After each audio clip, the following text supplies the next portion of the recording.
really well, and you can hit it quite hard. This is the cheapest form of racket head speed, is that turn. When I talk about the cheapest form, because you're pivoting about here. If I pivot about here, there's that. If I pivot about here, there's that.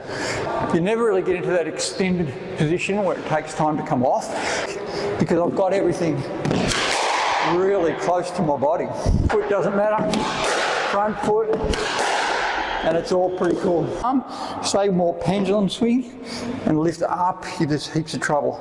That way your opponent can come in under here and everything is pretty cool. If you've got a duty of care to your opponent not to have a big swing, bend your elbow on the follow through and everything will start to get good for everybody. Gary Peterson here. Today we're going to talk about how to keep your opponent safe on the court when you're playing. So there's a lot of interaction that happens around the back corner. So basically what will happen here is I'll cut back in here and I'll hit here, and then I'll cut back around this way and my opponent will come in this way. So what happens, I'll often be standing here and my opponent's driving from here. So the potential for that, if it's a bad swing, is really big to get hit. You've got a responsibility to keep your opponent safe. I'll give you the answer of how to fix a swing no matter what it is to be able to make it safer. So if we swing through here and I straighten my arm, that's perceived as not an okay swing. But I'm basically going with a straight arm. As soon as I bend my arm, look what happens with my racket. See where it stays? It's way over here. There's nothing wrong with finishing your racket over here. And I actually like people to finish with their racket pointing towards the side wall. So if I do that and I point towards the side wall,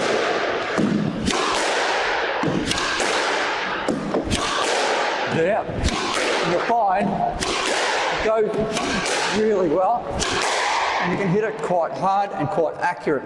So you're not losing power, you're not losing too much as far as swing, and it just takes out a little bit of that turn, and it uses your core muscles more rather than just spinning around your body to try and get power and racket head speed. This is the cheapest form of racket head speed, is that turn. When I talk about the cheapest form, because you're pivoting about here. But you see, if I pivot about here, there's that. If I pivot about here, there's that. If I pivot about here, there's that. So the biggest and most cumbersome form of swing or racket head speed is through the turn of your body. What your body's for is to give you a strong foundation to hit off, not you use your body for power and you use your body for strength through the ball, but you use it at the right time to get the ball in the right spot in relation to your body and everything as well. So it's more about a timing issue for your body with real strong foundation than it is to try and generate speed through the ball. So it's really strong action but really short with your body, and then you'll get the answer. So to keep your opponent safe, all you got to do is go there, and then from there, level with your hip, bend your elbow, and your racket will stay down the floorboard, and your shot will be more accurate and it'll be safer. And if you're really in danger with your opponent coming in here, what you do is you go from here and you lift it up. You lift it up here. So you can practice that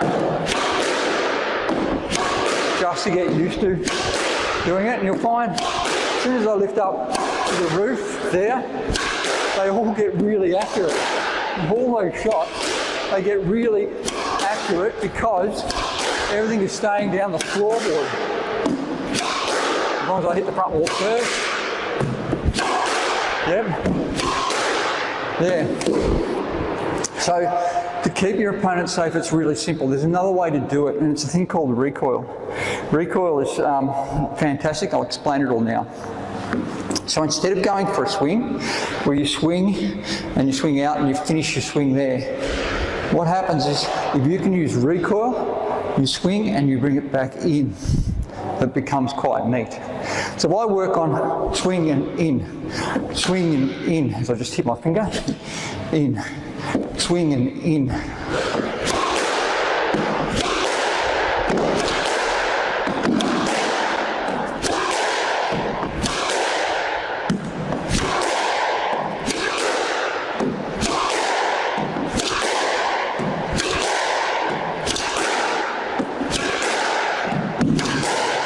Okay, so what you find is you never really get into that extended position where it takes time to come off. So you're off the ball really quick because everything is really close. So if I swing here, there and here, all of a sudden there, I'll be out of the ball really quick because I've got everything really close to my body. I've I've got everything really neat and it's all come in tight. So I can come off with balance because all my balance is right over this centre point. It's not over there, that space. So all of a sudden I'm really neat, it's really quick and it's really active, really, really active. And so it becomes quite a beneficial thing to do, to use recoil. You work on it yourself, see how you go. Little things like turning your wrist back and so on will help, give you extra power as well. There, recoil, and it's neat. So if I start there and recoil, all of a sudden that's on the wall.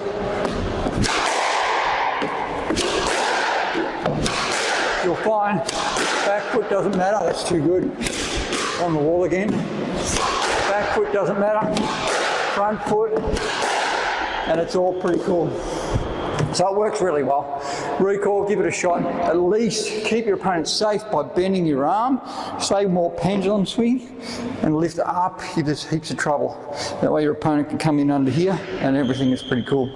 You'll notice often that someone will go from here on their toes, hit and lift up there, and then they'll come through like that and your opponent will run under there pretty much and off they'll go. It sort of works out pretty well, and you get used to being really close to somebody. It's actually quite safe if you're really close. It's quite dangerous if you're out about there. Pretty safe in here, not too safe right out about racket head length. So don't stay too far away. Getting close, you'll find it safer. All right, so there you go, recoil, it's a good thing. Get into it. There, bring it back in. So if you finish here, even there, here's a funny thing with kids. I get them to do this, and so that's where I want that. So for the forehand, I want them to start there, and for the backhand, I want them to finish. It's a measuring device. I want them to finish there. So there, that's where I want them to finish. So if I do that, here,